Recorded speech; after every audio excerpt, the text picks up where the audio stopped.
سیاست کے اندر لڑائی ہوتی ہے، سیاست کے اندر اختلاف بھی ہوتا ہے، حکومتوں کے بارے میں آپ لوگ بھی ایک رد عمل کا اظہار کرتے رہے ہیں جب اپوزیشن میں تھے، اپوزیشن جماعتیں آپ کے خلاف رد عمل کا اظہار کرتی رہی ہیں جب حکومت میں تھے۔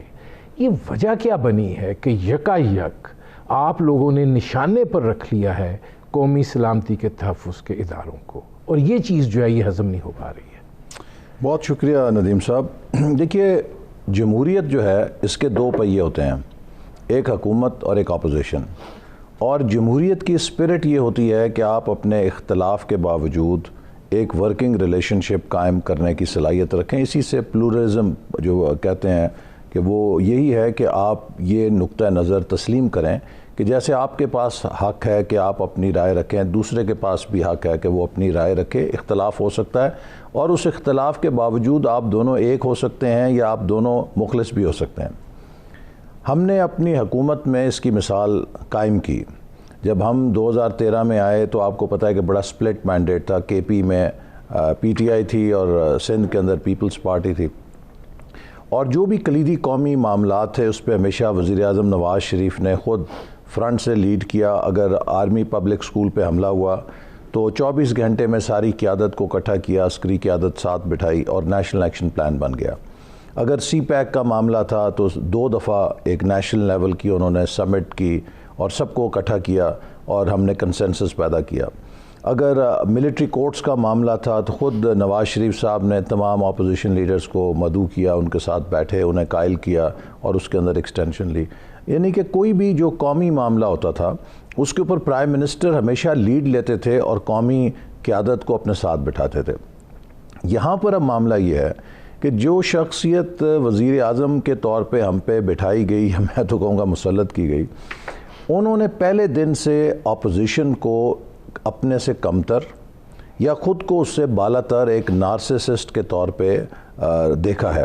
اور آپ نے دیکھا کہ بالا کوٹ پہ انڈیا نے ہمارے انٹروژن کی، ہوائی حدود کی، اس موقع پر بھی وہ اپوزیشن کے ساتھ نہیں بیٹھے۔ آرمی چیف نے بیٹھ کے بریف کیا لیکن پرائم منسٹر نہیں آئے۔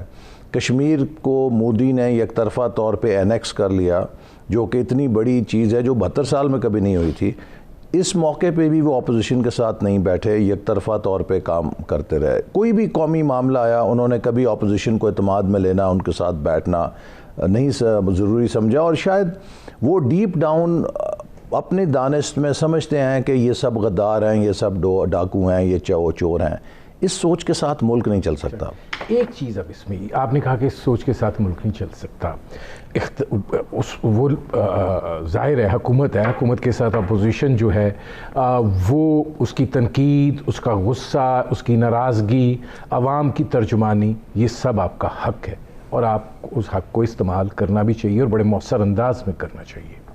لیکن ایک چیز کہ بالا کوٹ کی آپ نے بات کی، بالا کوٹ پہ انڈین ہماری سوورینٹی پہ انہوں نے قدم بڑھایا، ہم نے اس کا جواب دیا، ہم اس میں کامیاب ہوئے، وہ ہمارے لیے ایک خوشی کا، ایک فتح کا دن تھا۔ اب ایاز صادق صاحب کی جو سٹیٹمنٹ ہے وہ اس کو انڈرمائن کر دی ہے، کیوں؟ دیکھیے، جو ایاز صادق صاحب کی سٹیٹمنٹ ہے اس کے حوالے سے میں کہوں گا کہ یہ حکومت ایک بہت خطرناک کھیل کھیل رہی ہے۔ جیسے جب یہ اپوزیشن میں تھے تو انہوں نے ہمارے خلاف مذہبی کارڈ کھیلا تھا اور میں اس کا نشانہ بنا تھا۔ یہ اللہ کا خاص کرم ہے، میری لوگوں کی دعائیں تھیں، میری ماں کی دعائیں شاید میرے ساتھ تھیں کہ میں زندہ بچ گیا۔ یہ بہت خطرناک کھیل ہوتا ہے جو آپ لوگوں کے مذہبی یا قومی جذبات کو بھڑکائیں۔ اب انہوں نے حکومت میں آ کے حب الوطنی کارڈ کھیلنا شروع کیا ہوا ہے اور یہ ثابت کر رہے ہیں کہ یہ شاید حب الوطن ہے اور ان کے جتنے مخالف ہیں وہ پاکستان کے غدار ہیں۔ دیکھیے، یہ غداری کے سرٹیفکیٹ بانٹنے کی ہم نے بہت بڑی قیمت چکائی ہے۔ ہم مشرقی پاکستان کھو بیٹھے ہیں۔ ہم نے بابا قوم قائد اعظم کی ہمشیرہ، جن کی تحریک پاکستان میں گراں قدر خدمات تھیں، شاید اگر وہ نہ ہوتی تو قائد اعظم یہ کامیابی حاصل نہ کر سکتے، ان کو بھی غداری کا سرٹیفکیٹ دیا۔ ایاز صادق صاحب نے واضح کیا کہ میرا مخاطب نہ آرمی چیف تھے، نہ قومی سلامتی کے ادارے تھے، نہ قومی سلامتی کی صورتحال تھی۔ میرا مخاطب کون تھا؟ وزیر خارجہ۔ اور کیوں تھا؟ کہ وزیر خارجہ اور ان کے وزراء 2 دن سے مسلسل اپوزیشن کو اسمبلی کے اندر ان کے خلاف الزامات لگا رہے تھے کہ یہ ان میں مودی کی روح ہے, یہ انڈیا کے ایجنٹ ہیں, یہ غدار ہیں. آپ مجھے بتائیے, آپ ایک پاکستانی ہیں, اگر میں آپ کو بار بار کہوں گا آپ غدار ہیں تو آپ کا حق تو ہے نا آپ مجھے بھی کویشچن کریں بھی تم کون ہو. تو اسی حوالے سے ایک دن پہلے میں نے بھی شاہ محمود قریشی کو کویشچن کیا, میں نے کہا بھی آپ کون ہیں ہماری اب الوطنی کو چیلنج کرنے والے, اور آپ کی ان تقریروں سے مجھے پتہ لگ گیا ہے کہ آج پاکستان کی سفارتی سطح پہ یہ جو آئسولیشن ہے کیوں ہے, کہ اگر آپ یہی تقریریں باہر جا کے کرتے ہیں تو اللہ ہی حافظ ہے پھر ہمارا. نہیں, اس میں ایسا اقبال صاحب اس کو اکٹھا کر لیں. آپ نے جو بات کی ہے یہ ایک منطقی بیانیہ ہے, لیکن جب ایاز صادق صاحب بات کریں اور وہ یہ بات کہیں کہ ٹانگیں کانپ رہی تھی, وہ جو پرسیپشن ہے, وہ جو پیچھے معاملہ سارا ہے, اس کو ایروڈ کریں. دیکھیے میں آپ سے عرض کروں, جو پاکستان کی کیپیبلٹی ہے نا, انڈیا ایاز صادق صاحب کے بیان سے نہیں ڈٹرمن کرتا, یا انڈیا کی لوک سبھا میں کوئی انڈیا کا اپوزیشن پاکستان کی کیپیبلٹی یا انڈیا کی کیپیبلٹی پہ کوئی بیان دے گا تو اس سے فیصلہ نہیں ہوگا. پاکستان کی جو ڈیفنس اور سیکیورٹی کیپیبلٹی ہے, India knows it too well کہ ہم ان کے ہر چیلنج کا جواب دینے کی صلاحیت رکھتے ہیں. ان کی بھی انٹیلیجنس ہے, ان کی ملٹری انٹیلیجنس بھی ہے, ان کی را بھی ہے, وہ بھی ہر معلومات ہمارے بارے میں رکھتے ہیں. جیسے ہم اپنی ملٹری انٹیلیجنس ہے, ISI ہے, دیگر ادارے ہیں, ہم اپنی معلومات رکھتے ہیں. تو کسی ملک کی جو قومی سلامتی ہے وہ کسی کے بیان سے متاثر نہیں ہوتی. یہ کہہ دینا کہ ایاز صادق صاحب نے قومی سلامتی کو کھیل دیا, جب وہ بندہ کہہ رہا ہے کہ میں نے نہ آرمی چیف کو مخاطب کیا, نہ میں نے سلامتی کی سیکیورٹی کی بات کی, میں نے تو اس وزیر خارجہ کو بتایا کہ یہ پریشر نہیں لے سکتا, کہ یہ پریشر کے اندر اس کی ٹانگیں کانپ رہی تھی, کرائسس تھا نا, اس کی قابلیت تو یہ, اور یہ ہمیں غداری کے سرٹیفکیٹ دے رہا ہے. اچھا, اب ان کے مقابلے میں فواد چودھری صاحب نے بہت زیادہ سنگین بات کی, اور ان کے بقول سلپ آف ٹنگ تھی, جس سے کہ یہ انڈیا میں امپلائی کیا گیا کہ جو پلوامہ کا واقعہ ہے اس کی اونرشپ لی ہے, اور مودی سے لے کے نیچے تک سب نے اس پہ بیانات دیے. آپ مجھے بتائیے کہ جب فواد چودھری نے اتنے بڑے بیان کے اوپر, جس پہ کہ وزارت خارجہ, ہماری وزارت خارجہ کو وضاحت بھی جاری کرنی پڑی, اگر ان کی وضاحت ہمارے لیے قابل قبول ہے, اچھا جی بس اینڈ آف دا میٹر جی, انہوں نے واضح کر دیا. اب ایاز صادق وضاحت کر رہا ہے کہ میرا یہ مطلب نہیں تھا جو حکومت میرے منہ میں ڈالنے کی کوشش کر رہی ہے, اور ہم اس ایشو کو ڈریگ کر رہے ہیں. وہ کہتا ہے کہ میرا مخاطب آرمی چیف نہیں تھا, وزیر خارجہ تھا, اور حکومت مصر ہے کہ وہ یہ ثابت کرے کہ ایاز صادق کا جو مخاطب ہے وہ آرمی چیف تھا. مجھے بتائیے کون کھیل رہا ہے؟ اب اس میں جو احسن اقبال صاحب اسٹریٹ بات ہے وہ یہ ہے کہ جب میاں نواز شریف صاحب جو ہیں وہ چیف آف آرمی اسٹاف اور DGI سے جواب مانگنا شروع کر دیں, مریم نواز جو ہیں وہ یہ کہیں کہ وردی کو کچھ نہیں کہنا اور دیکھنا ہے وردی, مطلب یہ وہ بیانیہ ہے جس کو میں اب مسلم لیگ کی لوگوں سے بات ہو رہی ہے, جب بات کرتے ہیں تو وہ بھی ذرا اب ہچکچا رہے ہیں کہ کیا ہو رہا ہے. بدقسمتی ہے, ہم ایک بہت, میں سمجھتا ہوں کہ 73 سال کے تجربے کے بعد ایک مقام پہ آ گئے ہیں. یا تو ہم کبوتر کی طرح آنکھیں بند کر لیں اور ہم کہیں کہ business as usual can continue. 73 سال ہو گئے ہیں پاکستان کو بنے ہوئے. اگر آج ہم 73 سال کے بعد اس ملک کے نظام کو چلنے کا موقع نہیں دے سک رہے, ہم یہ فیصلہ نہیں کر سکے کہ آئین اس ملک کو چلائے گا یا ہائیبرڈ نظام اس کو چلائے گا, یا یہ نظام جو ہے ہینڈ ہولڈنگ کے بغیر نہیں چل سکتا, تو ہم کسی دشمن کے محتاج نہیں ہیں. ہم خود ہی پاکستان کو خدا نہ خواستہ ایک ناکام ریاست ثابت کرنے کے لیے ایک ایلبائی دے رہے ہیں.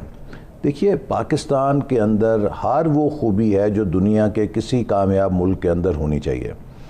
اس خطے کے اندر we are the most intelligent people, ہمارا جین پول باقی سب قوموں سے بہت رچ ہے. لیکن اب صورت کیا ہے گراؤنڈ پہ, انڈیا ہم سے آگے نکل گیا, بنگلہ دیش 25 سال بعد آزاد ہوا, وہ ہم سے آگے نکل گیا, سری لنکا ہم سے فاسٹ گرو کر رہا ہے, نیپال ہم سے فاسٹ گرو کر رہا ہے.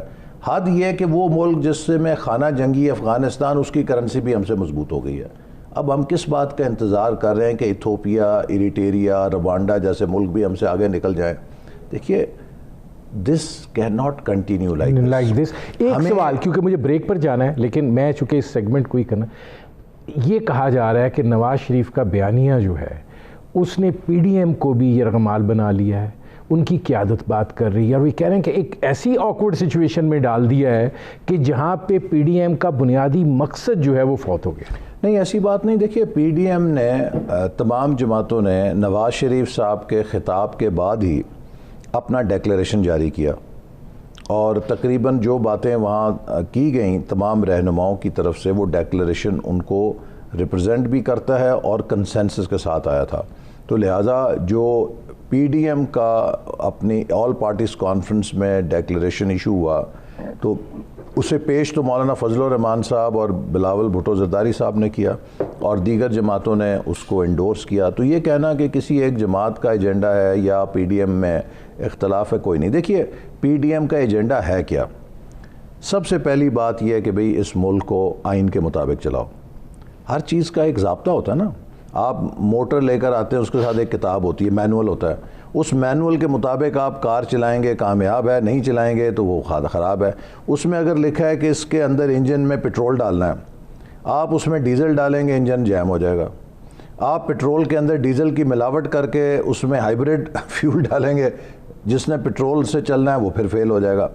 لہٰذا جو کتاب میں لکھا ہے اس کے مطابق چلانا پڑے گا. پاکستان کی آئین میں لکھا ہے, اس کے فاؤنڈر نے کہا ہے کہ یہ ملک ووٹ کے ساتھ چلے گا, جمہوریت کے ساتھ چلے گا. ہم کبھی مارشل لا کی ملاوٹ کر دیتے ہیں, کبھی مارشل لا کا اس میں اور کوئی ڈیزل ڈال دیتے ہیں, انجن جیم ہو جاتا ہے. تو پہلا مطالبہ آئین. دوسرا مطالبہ پارلیمنٹ کو خود مختار کریں, وہ عوام کی وشز پہ چلے. تیسری بات, عدلیہ آزاد کام کرے. چوتھی بات, اختلاف رائے کو سینسر نہ کریں, میڈیا رہنے دیں آزاد. پانچویں بات, یہ فیڈریشن ہے, اس فیڈریشن میں صوبوں کے حقوق کو تسلیم کریں جو دیے گئے ہیں 18ویں ترمیم سے. اور چھٹی بات, اس ملک کے عوام ان کے معاشی حقوق کو پروٹیکٹ کریں. مہنگائی, بے روزگاری, غربت کے ساتھ جب آپ کسی قوم بریک لے لوں میں, چونکہ پھر واپس آتا ہوں. ناظرین, مسلم لیگ نواز کے سیکرٹری جنرل احسن اقبال سے ہماری گفتگو جاری ہے. وقت ہے مختصر سے کمرشل بریک کا, ملتے ہیں اس وقفے کے بعد.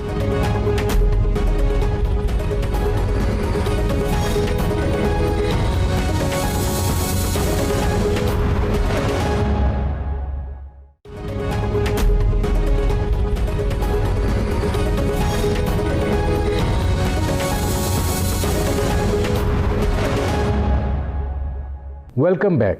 اچھا احسن اقبال صاحب, بریک پر جانے سے پہلے جو آپ بات کر رہے تھے, دیکھیے سب سے بنیادی چیز جو ہے آپ نے کہی, پارلیمنٹ کو جو ہے آپ مضبوط کریں. پارلیمنٹ کو کس نے مضبوط کرنا ہے؟ پارلیمنٹ کو مضبوط کرنا ہوتا ہے قائد ایوان نے, اس وقت کی حکومت نے, کسی سیاسی جماعت نے بشمول آپ نے کوئی ایفرٹ نہیں کی کہ ہم پارلیمان کو مضبوط کریں. سیاسی پارٹی ہیں, شخصی آمریت, پارلیمنٹ اسی طرز کے اوپر چل رہی ہے. تو پھر یہ تو ایسے لگتا ہے کہ یہ سب آپ کے ایک فروئی نعرے ہیں. نہیں, ایسی بات نہیں. دیکھیے, ہمارے دور میں پارلیمنٹ کے اندر ہر موضوع پہ بحث بھی ہوتی تھی. اپوزیشن کو حق ملتا تھا کہ وہ اپنے نقطہ نظر کو بیان کر سکے. آج میں 5 دفعہ اسمبلی کا ممبر ہوں. یقین کیجئے کہ اتنی مفلوج, اتنی ڈس فنکشنل اور اتنی کرپلڈ پارلیمنٹ یہ نیشنل اسمبلی میں نے زندگی میں نہیں دیکھی. آج آپ نے حالت یہ کر دی ہے کہ جو ہمارا سب سے بڑا ایوان ہے سینٹ, اس کے اندر 64 ممبر کھڑے ہو کے ایک ووٹ دیتے ہیں تو کالے باکس میں سے ان کے ووٹ 50 یا 51 نکلتے ہیں. یعنی کہ ہم پولنگ سٹیشن کی گنتی کو روتے ہیں. یہاں پہ پارلیمنٹ کے اندر جو گنتی ہے اس کو ہم نے مشکوک کر دیا ہے. ابھی جو فیٹف کے اوپر آپ باہر کے کسی کو نہیں قرار دے سکتے, یہ آپ کے اندر کی کمزوری ہے. احسن اقبال صاحب, یہ سب کو پتا ہے وہاں پہ کیا ہوا تھا, کون اس کا ذمہ دار ہے, لیکن بات یہ ہے کہ یہ اس بندوبست کی ذمہ داری ہے نا جو اس وقت چل رہا ہے, جسے ہائیبریڈ سسٹم کہتے ہیں. اب اسی کی بات جب نواز شریف صاحب کہتے ہیں کہ یار اس طرح ملک نہ چلائیں, یہ نہیں چل سکتا, ملک کو اس قاعدے پہ چلائیں جو آئین کے اندر لکھا ہے, ہر ادارہ اپنے اپنے حدود کے اندر رہے. ہم ایک دوسرے کے دشمن نہیں ہیں, ہمیں ایک دوسرے سے معاونت کرنی ہے, لیکن اپنے اپنے ادارے کار کے اندر. دیکھیے, جب کوئی ایک آپریشن تھیٹر ہوتا ہے, ایک بندہ اینستھیزیسٹ ہے, ایک بندہ جو ہے سرجن ہے, ایک بندہ جو ہے وہ سپورٹ کر رہا ہے, ٹھیک ہے. اب اگر اینستھیزیسٹ جو ہے وہ سرجن کا کام شروع کر دے اور سرجن جو ہے وہ اینستھیزیا پہ چلا جائے تو گڈمٹ ہو جائے گا نا سارا نظام. ہمارے ملک میں جو اس وقت باؤنڈریز ہیں اداروں کی وہ بلر ہو چکی ہیں ٹوٹلی. میں اس طرف آتا ہوں. یہ فرمائیں نواز شریف صاحب جو ہیں انہوں نے 5 آرمی چیف اپنے ہاتھوں سے بنائے. اب مطلب جس نے مشورہ دیا جو بھی ہوا وہ بنے, بڑے شروع میں خوش ہوئے, اب سال نہیں نکلتا ٹکر مار دیتے ہیں. کیا مسئلہ کیا ہے؟ بے نظیر بھٹو کو کس نے نکالا؟ جہانگیر کرامت صاحب تھے نا چیف, ان کی اپوائنٹمنٹ کس نے کی؟ دیکھیں اسی طرح ذوالفقار علی بھٹو صاحب کو کس نے نکالا؟ نہیں دیکھیں نہیں, میرا مقصد ہے دیکھیں یہ جہانگیر کرامت صاحب کو آپ نے نکال دیا اور بڑے آرام سکون کے ساتھ آپ نے نکال دیا, اور اس کے بعد جو صورتحال ہو رہی تھی ہم وہ صورتحال پارلیمنٹ کے اندر دیکھ رہے. میرے بھائی بات ہے نا, یہی چیز ہے کہ اس وقت پاکستان میں ایک سٹرکچرل پرابلم ہے کہ اس ملک کا نظام, انتظامی ڈھانچہ اس کتاب کے مطابق نہیں چل رہا جو کتاب نے متعین کیا. یہی وجہ ہے کہ ہم 72 سال سے دھکے کھا رہے ہیں. اگر تو ہم اسی طرح دائرے کے سفر میں چلتے رہنا چاہتے ہیں, جسے کہتے ہیں انگریزی میں ایک مقولہ ہے, if you keep doing what you are doing you will keep getting what you are getting. if you want to stop getting what you are getting you have to stop doing what you are doing. کہ ہم جس طرح اس نظام کو چلاتے رہے ہیں 72 سال سے, ہم سب کو پیچھے جانا ہے, انٹروسپیکشن کرنی ہے, اپنی اپنی غلطیوں کو دیکھنا ہے, اور آئندہ کے لیے ایک کوڈ آف کانڈکٹ پہ اتفاق کرنا ہے کہ آئین کے تحت اس ملک کو چلانے کے لیے ہمارے لیے کیا ڈوز ہیں, کیا ڈو ناٹس ہیں, سیاستدانوں کے کیا ڈوز اینڈ ڈو ناٹس ہیں, فوج کے لیے کیا ڈوز اینڈ ڈو ناٹس ہیں, عدلیہ کے لیے کیا ڈوز اینڈ ڈو ناٹس ہیں, بیوروکریسی کے لیے کیا ہیں, میڈیا کے لیے کیا ہیں. اگر ہم یہ اپنے اوپر ایک ضابطہ اخلاق نہیں لاگو کریں گے اور یہ فری فار آل نظام چلتا رہے گا, دنیا کا کوئی نظام فری فار آل نہیں چل سکتا. اب یہ جو آپ بات کر رہے ہیں اس کے لیے گرینڈ ڈائیلاگ کی ضرورت ہے. اس گرینڈ ڈائیلاگ کے لیے ایک پلیٹ فارم کی بھی ضرورت ہے. آپ کیا سمجھتے ہیں کہ یہ گرینڈ ڈائیلاگ کس طریقے سے ممکن ہوگا؟ کون سا ایسا پلیٹ فارم ہوگا جہاں پہ اس گرینڈ ڈائیلاگ کو ممکن بنایا جائے گا, اور پھر اس کے نتیجے میں جو چیز سامنے آئے گی اس کو پھر لیٹنٹ اسپرٹ میں ایکسیپٹ کیا جائے گا, اور پولیٹیکل پارٹیز کی لیڈرشپ جو ہے وہ اپنا بھی انٹرسپیکشن کرے گی کہ کیا سیاست کا مطلب یہ ہے کہ مالی اعتبار سے ڈائناسور بن جانا ہے. دیکھیے میں مینجمنٹ کا اسٹوڈنٹ ہوں, اور چینج مینجمنٹ جب ہم پڑھاتے ہیں تو اس میں 2 قسم کی چینج ہوتی ہے. ایک ٹیکٹیکل لیول ہوتا ہے اور ایک ٹرانسفارمیشنل لیول ہوتا ہے. اور اس کی مثال میں آپ کو ایسے دوں گا کہ اگر کوئی شخص اوور سپیڈنگ کرے, اس کا گاڑی کا ایکسیڈنٹ ہو جائے, تو ایک لیول اس کا ہوگا انٹرونشن کا ٹیکٹیکل, کہ آپ نے گاڑی اٹھائی, ورکشاپ لے گیا, ٹھیک کرا لی, تو معاملہ ٹھیک ہو گیا. لیکن اگر اس کی وجہ جو ہے وہ آپ کی ریش ڈرائیونگ اور سپیڈی ڈرائیونگ ہے, تو جب تک آپ اس ماڈل کو, جو آپ کا مینٹل ماڈل ہے, ٹرانسفارم نہیں کریں گے تو you will keep repeating the same mistake. پھر ہر دوسرے چوتھے چھٹے مہینے آپ کا ایکسیڈنٹ ہوگا اور آپ جاتے رہیں گے. دیکھیے معاملہ اب یہ نہیں ہے کہ ہم ایک کرائسس میں ہم نے اس کی ورکشاپ سے بس ڈینٹنگ پینٹنگ کر کے گاڑی ٹھیک کر دینی ہے, نہیں. یہ معاملہ ٹرانسفارمیشنل چینج لیول کا ہے کہ we have to change our mental models with which we run this country. We have to trust people of Pakistan. دیکھیے پاکستانی ریاست جب بنی نا ندیم, تو ہمارے ہاں سول اور ملٹری بیوروکریسی چونکہ پرانی انگریز کی ٹرینڈ تھی, ہمارے ہاں پولیٹیکل سٹرکچرز ویک تھے, انڈیا کے پاس ڈیولپ تھے, کانگریس کی ایک پولیٹیکل ٹریننگ ہوئی تھی, تو سول ملٹری بیوروکریسی ایک دم ٹیک اوور کر لیا. جیسے ایک سلطنت میں ایک 9 عمر بادشاہ, شہزادہ بادشاہ بنا دیا جائے, اچھا تو جو اس کا سینئر وزیر ہوتا ہے نا وہ اس کا استاد بن جاتا ہے, وہ اپنے شہزادے کے بہاف پہ فیصلے بھی کرتا ہے, اس کو ٹیوٹرنگ بھی کرتا ہے. لیکن پھر وہ شہزادہ جب خود 30, 40, 35 سال کا ہو جائے, تجربہ بھی ہو جائے, بادشاہ فل گرون اپ ہے, میچور ہے, اور وہ اس کا جو ٹیوٹر ہے وہ ابھی بھی اسی طرح اس کو ٹریٹ کرتا رہے, تو کیا ہوگا؟ بغاوت, لڑائی ہو جائے گی نا. لیکن اب مسئلہ پاکستان میں کہ یہ اب کیسے ممکن ہوگا, یہ ممکن ہوگا, گرینڈ ڈائیلاگ کیسے ہوگا؟ یہ اس کے لیے ایک ہی راستہ ہے کہ تمام فریقین کسی نیوٹرل جگہ پر بیٹھیں. اور میں یہ بات جب اسیری میں تھا, جیل میں تھا, تو اس وقت بھی یہی سوچتا تھا کہ ہم یہ کیا کس جگہ پہنچ گئے ہیں. تو اس وقت میں نے فیبرری کے مہینے میں جیل سے ایک مضمون لکھا تھا اور اس میں یہی کہا تھا کہ پاکستان کو اب ایک گرینڈ نیشنل ڈائلاگ کی ضرورت ہے جس میں ہم کوڈ آف کانڈکٹ بنائیں کہ ہم نے اس ملک کی معیشت کیسے چلانی ہے, ہم نے اس ملک کی جو ڈیموکریٹک گورننس ہے اس کو کیسے مضبوط کرنا ہے, اور اس کے لیے سب سے میرے نزدیک میری رائے میں معتبر ادارہ جو ہو سکتا ہے وہ پارلیمنٹ اور سینٹ ہے, کہ سینٹ میں گورنمنٹ اور اپوزیشن دونوں ایڈیکویٹلی ریپرزینٹڈ ہیں. That is also house of federation.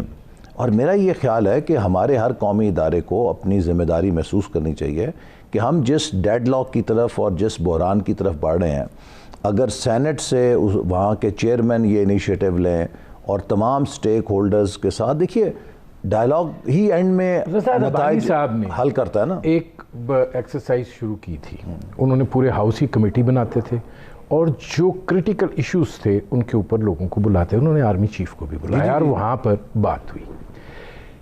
وجہ کیا بنی, یہ پھر کیوں اس طرح کا سلسلہ ہوا کہ یہ صورتحال رکی؟ کہ آپ یہ سمجھتے کہ یہ کنٹینیو کرتی تو بہت ساری غلط فہمیاں دور ہو سکتی تھیں, بہت سارے مسائل حل ہو سکتے تھے اور ایونچولی کسی ایسے صورتحال پہ پہنچا جا سکتا تھا جہاں پہ یہ کچھ اصول طے ہو جاتے؟ دیکھیں نا, یہ بڑی دکھ بھری کہانی ہے, چونکہ ہم نے تو 5 سال اس ملک کو اس مقام پہ کھڑا کر دیا تھا کہ اب یہ ٹیک آف پوائنٹ تھا. دیکھیے 5 سالوں میں اس ملک کا انرجی انفراسٹرکچر جو نہیں تھا وہ بنا دیا تھا, اس ملک کے لاجسٹکس کا انفراسٹرکچر سی پیک کے ذریعے بن گیا تھا, سیکیورٹی ریسٹور ہو گئی تھی. This was the time for take of. اور یہ مثال ایسے ہے کہ آپ ایک گھر کی بنیاد رکھتے ہیں, ایک مستری اس کی بنیادیں رکھتا ہے, جب دیواریں کھڑی کرنی ہیں اس بنیاد پہ آپ مستری کو کیٹ آؤٹ کر دیں, ایک نیا ناڑی مستری لا کے کھڑا کر دیں. اب اس کو سمجھ ہی نہیں آتی کہ بنیاد کا ہے تو دیوار کا ہے, ان کو میں نے جوڑنا کیسے ہے. وہ کہتے ہیں نہیں پورا بنیادیں ڈھاؤ ساری. سو بدقسمتی یہ ہے کہ پاکستان ایک, میرے نزدیک میرا یہ ایک انالیسس ہے, ہم ایک بین الاقوامی سازش کا شکار ہوئے ہیں اور بہت ساری طاقتیں نہیں چاہتی تھیں سی پیک کامیاب ہو, اور انہوں نے اس ملک کے اندر فورن فنڈنگ کی, اور اس لیے عمران صاحب جو ہیں وہ ان پیسوں کا جواب دینے کے لیے تیار نہیں ہیں کہ پتہ لگ جائے گا کہ ان کو پیسے کہاں سے آتے رہے. اس فورن فنڈنگ کے ذریعے میڈیا میں اور دوسرے ذرائع سے ایک تنازع کھڑا کیا گیا پاکستان کے دفاعی اداروں میں اور ڈیولپمنٹ کے گورنمنٹ. ایک ڈیولپمنٹ گورنمنٹ اور جو ڈیفنس کی اسٹیبلشمنٹ تھی ان کے درمیان ایک, اور یہ اس کی مثالیں موجود ہیں. اب اس حوالے سے میں آپ سے آخری سوال کروں گا, پھر میں اکانومی پہ جاؤں گا, مجھے بریک لینا پڑ رہا ہے. ناظرین, مسلم لیگ نواز کے سیکرٹری جنرل احسن اقبال سے ہماری گفتگو جاری ہے. وقت ہوا ایک مختصر کمرشل بریک کا, ملتے ہیں اس وقفے کے بعد.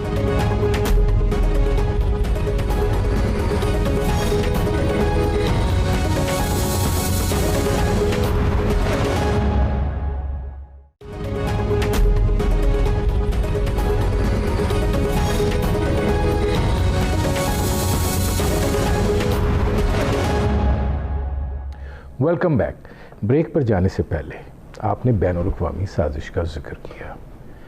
آج رانا ثناء اللہ نے پریس کانفرنس کی اور اس پریس کانفرنس میں انہوں نے کہا کہ نواز شریف صاحب جو ہیں وہ بیرون ملک اپنا علاج بھی کر رہے ہیں اور یہاں کے جو حکمران ہیں ان کا علاج بھی کر رہے ہیں, اور جب دونوں کا علاج کر لیں گے تو واپس آ جائیں گے.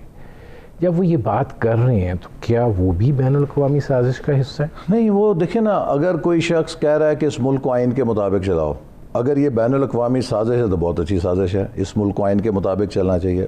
اگر کوئی شخص کہہ رہا ہے کہ اس ملک کو لوگوں کی منشا کے مطابق چلاؤ, اس ملک کا الیکشن آزاد منصفانہ ہونا چاہیے, تو اگر یہ سازش ہے تو بہت اچھی ہے, اللہ کرے یہ سازش کامیاب ہو جائے. دیکھیے میں جو آپ سے بات کر رہا تھا, دنیا میں مثالیں, اب یہ جو جسے کہتے ہیں نا 5th جنریشن وارفیئر, وہ کیا ہے کہ اطلاعات انفارمیشن کے ذریعے, فیک نیوز کے ذریعے آپ ڈسکارڈ پیدا کرتے ہیں, آپ کانفلکٹ پیدا کرتے ہیں, آپ اشخاص کے درمیان, اداروں کے درمیان اور ملک کے جو اور بین الاقوامی تعلقات ہیں ان کے درمیان اختلافات کو پیدا کرتے ہیں. اور ہمارے اندر بھی یہی ہوا, اور اس کے نتیجے میں آپ دیکھیے کہ ایک ایسی حکومت جو کامیابی سے چل رہی تھی, جس کے بعد اگر وہ دوبارہ آ جاتی, کنٹینیوٹی مل جاتی ہماری پالیسیز کو, تو پاکستان آج کہاں چلا جاتا. اب آ جاتے ہیں اس طرف, رپچر کر دیا, کیونکہ میرا ابھی آخری سیگمنٹ اور میں نے اس پہ آپ سے, لیکن ذرا جلدی ہم سیگمنٹ کریں گے. آج عمران خان صاحب آئے اور ظاہر ہے انہوں نے جس پیکج کا اعلان کیا اس پر تو میں بعد میں آتا ہوں, لیکن عمر ایوب صاحب نے ایک بات کہا جی یہ ہمیں پھنسا گئے ہیں, یہ مائنز لگا گئے ہمارے راستے میں, انہوں نے جو یہ بجلی ہے جو ہوا سے بنتی ہے, جو اس سولر انرجی ہے, یہ اس کی جو انہوں نے لگائے سسٹمز, وہ اس کی جو کاسٹ تھی 24 روپے فی یونٹ تھی, اب ہم نے 6.5 روپے یونٹ پہ غلط کہہ رہے ہیں. دیکھیے ایک تو یہ حکومت اس ڈھٹائی سے جھوٹ بولتی ہے, میں سمجھتا ہوں کہ شیطان بھی شرما جاتا ہے جس طرح یہ جھوٹ بولتے ہیں. ہمارے دور میں جتنے بجلی کے منصوبے لگے وہ پاکستان کی جو ایوریج پاور جنریشن کاسٹ تھی اس سے کم لگے. مثال کے طور پہ اگر ہماری 14 سینٹ کاسٹ ہے تو کوئی 9 سینٹ پہ لگا, کوئی 7.5 پہ لگا, کوئی 9.5 پہ لگا, لوگوں کی آسانی کے لیے. ٹھیک ہے, فی یونٹ کیا تھا. نہیں میں آپ کو سینٹس بتا رہا ہوں نا, سینٹ کو اب آپ کیلکولیٹ روپے میں کیا, دیکھیں دنیا میں بینچ مارک سینٹس کا ہی ہوتا ہے نا, تو انہوں نے تو ملک کو تباہ کیا ہے ڈیویلیویشن کی وجہ سے, کہ جو ان کالڈ فار ڈیویلیویشن ہے اس کا بوجھ تو ہم پہ نہیں ڈال سکتا ہے نا. جو انہوں نے 40% بغیر سوچے سمجھے ڈیویلیویشن کر دی, اس نے پاکستان ساکھدار صاحب نے مصنوعی کھڑا کیا ہوا تھا 100 روپے. مجھے ندیم آپ مجھے یہ بتاؤ, مصنوعی طور پہ 6 مہینے معیشت کھڑی ہو سکتی ہے, چلو سال کوئی کھڑی کر لے گا, 5 سال تو نہیں کھڑی کر سکتا. ہمارے پاس کوئی سونے کے ذخیرے تو نہیں تھے کہ ہم نے 5 سال مصنوعی کھڑی کر لی ہے. یہ سب جھوٹ ان کی ناکامی کو کور کرنے کے لیے. اب آپ آئیں کہ پاکستان میں یہ جو کہتے ہیں جی سولر میں چلو مہنگی لگا گئے, چلو مان لیا, سولر ہمارے پاور جنریشن میں کتنے فیصد ہے؟ ناٹ ایون 1%, اس سے کوئی فرق نہیں پڑتا. ہم نے پاکستان کو 3600 میگا واٹ LNG دی جو سستی ترین تھی. ہم نے پاکستان کو تقریباً 4000 سے زیادہ میگا واٹ کول سے دی جو کہ سستی ترین تھی, اور فرنس آئل سے بھی سستی تھی, مہنگی ترین تھی. آج عمر یوسف کہہ رہا ہے سب امپورٹ کر کر کے. آپ بنائیں نا, ایک کیس بنائیں, نیب میں بھیجیں کیس اگر ہم نے مہنگی لگائی ہے. یہ ٹی وی کے اوپر ٹرائل دیکھیں نا, میرے خلاف چائنا کا جو فورن اسپوکس مین ہے وہ کہہ کے مجھے جاتا ہے کہ he is man of integrity, man of CPEC and hero of CPEC. چینی مجھے خراج تحسین پیش کر رہے ہیں. ان کا وزیر کھڑے ہو کے مجھ پہ الزام لگاتا ہے جی 70 ارب روپیہ کمیشن کھا گیا. 1.5 سال ہو گیا ہے, بھئی بتاؤ کدھر کھایا. لیکن آپ ٹی وی پہ آ کے لوگوں کی کردار کشی کر دیں. یہ تو میں بیٹھا کہوں ندیم صاحب آپ نے 100 ارب روپے کا کمیشن کھایا. اب سننے والا تو کہے گا یار ندیم صاحب کو ہم شریف آدمی سمجھتے تھے, یہ بھی کمیشن کھا گئے. اس میں کیا جاتا ہے؟ الزام لگانے میں تو کچھ نہیں نہ جاتا. اور یہی وجہ ہے, ان بہتانوں کی وجہ سے, ان بہتانوں کی نحوست کی وجہ سے ان کی حکومت نہیں چل رہی. ہر میدان میں, ہر شعبے میں پٹ رہی ہے, کیونکہ ان کی بنیاد کس پہ ہے؟ تکبر پہ ہے, نفرت پہ ہے, بہتان کے اوپر ہے اور جھوٹ کے اوپر ہے. یہ فرمائیں, ظاہر ہے اب عمران خان صاحب آج پوری ٹیم لے کر بیٹھے ہوئے تھے, حفیظ شیخ صاحب بھی تھے, اور حفیظ شیخ صاحب نے کہا کہ ہم نے 5000 ارب روپے کا قرضہ اتارا ہے, پچھلے 4 مہینے میں 1 روپے کا قرضہ نہیں لیا ہے, حکومت اپنے خرچے سے چلائی ہے, ہم نے جو تجارتی خسارہ ہے اس کو ختم کر دیا ہے, جو پرائمری سرپلس پہ آگے ہیں, مطلب جو اخراجات اور آمدن ہے اس حساب سے کہ آپ کے اخراجات کم ہو گئے ہیں, آمدن زیادہ ہوگی, اور پرائمری سرپلس کو بڑا اہم جز سمجھا جاتا ہے. دیکھیے اگر آپ کی گاڑی 120 کلومیٹر کی رفتار سے چل رہی ہے تو اس کی پیٹرول کی کنزمپشن کیا ہوگی, اور اگر آپ نے گاڑی کو کھڑا کر کے نیوٹرل گیئر میں ڈال دیا, آئیڈلنگ پہ ڈال دیا, اس کی پیٹرول کی کنزمپشن کیا ہوگی. اگر آپ کی معیشت 6% سے گرو کر رہی ہے تو وہ باہر سے امپورٹ کرے گی, را مٹیریل منگائے گی جس کو آپ نے پروسیس کر کے باہر بھیجنا ہے.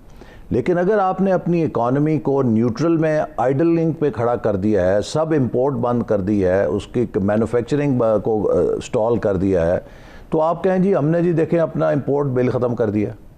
یہ تو کوئی جواز نہیں ہے کہ آپ اس کو کریڈٹ لیں. اکانومی کا کرنٹ اکاؤنٹ ڈیفیسٹ کوئی میننگ فل انڈیکیٹر نہیں ہے.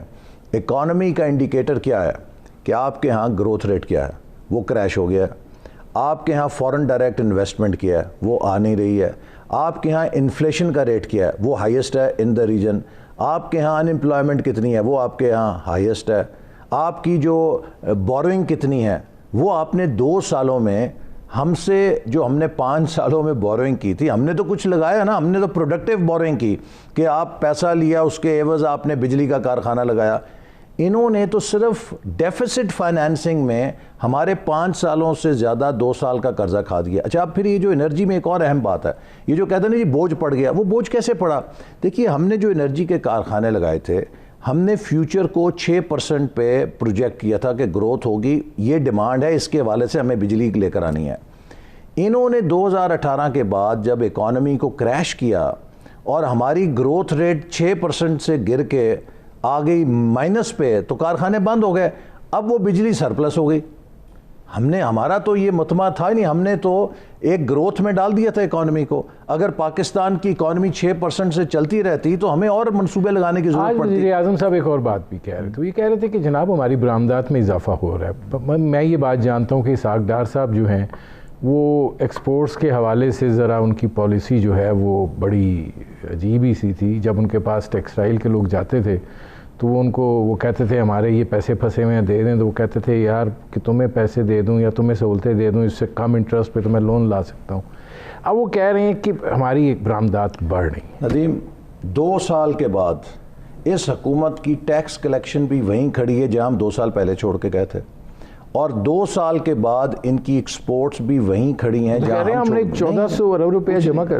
دیکھیں آپ مجھے بتائیں کہ کتنی 2 بجٹ ہو گئے ہیں نا ان کے, 2 فائنینشیل ایئر کلوز ہو گئے ہیں. اس سال جو جولائی میں سال ختم ہوا ہے, انہوں نے مر کے 4000 ارب ٹیکس اکٹھا کیے جو ہم 2018 میں چھوڑ کے گئے تھے.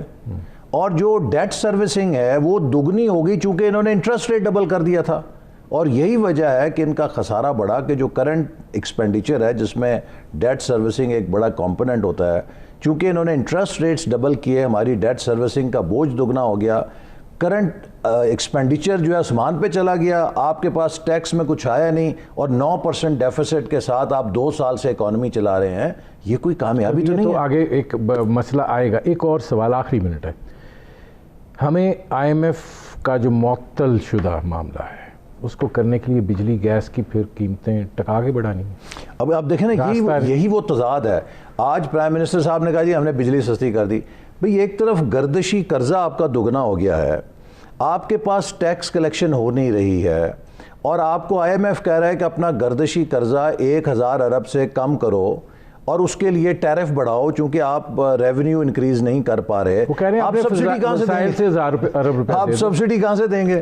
یہ اسی قسم کا دھوکہ ہے جو ایکسپورٹرز کے ساتھ کیا تھا کہ ہم سارا جو ان کو ڈیوٹی ڈراپ ہے, ان کو جو ریبیٹس کرنے ہیں, ریفنڈز کرنے ہیں, کہ جتنی ان کی ریفنڈز تھے ایکسپورٹرز کے وہ ہم آپ کو دے رہے ہیں, آج تک نہیں دیے. اعلان کر, وہ تو کہہ رہے ہیں ہم نے 240 ارب, آج فی سی ایک سب کہہ رہے ہیں 250 ارب روپیہ دیا. دیکھیے نا بات یہ ہے کہ اس وقت وہ دباؤ میں آ گئے ہیں. PDM کے جلسوں کے بعد حکومت دباؤ میں ہے, وہ جھوٹے گیمکس کر رہی ہے تاکہ عوام کی توجہ ہٹ سکے, لیکن ان کے پیچھے کیا بیک اپ ہے؟ کیا یہ ڈیلیور کر سکتے ہیں ان چیزوں کے اوپر؟ مجھے آپ بتائیں نا, آپ بھی سمجھتے ہیں اکانومی کو. وہ ایک اشتہار چلا تھا 2 کمپنیوں کا, برگرز پہ مقابلہ ہو گیا تھا, میک ڈونلڈ کا اور شاید برگر کنگ کا. تو دوسرے نے اس کے اوپر کہا ویئر از دا میٹ, کہ تمہارا جو خالی برگر ہی ہے اس میں میٹ کا ہے, میٹ ہمارے پاس زیادہ ہے. So where is the meat, where is the money. میرے پروگرام کا وقت ختم ہو رہا ہے. بہت شکریہ احسن اقبال صاحب. ناظرین یہ تھے مسلم لیگ نواز کے سیکرٹری جنرل احسن اقبال. آپ نے ان کی گفتگو سنی. اب تک کے لیے اتنا ہی, اجازت دیجیے. اللہ حافظ.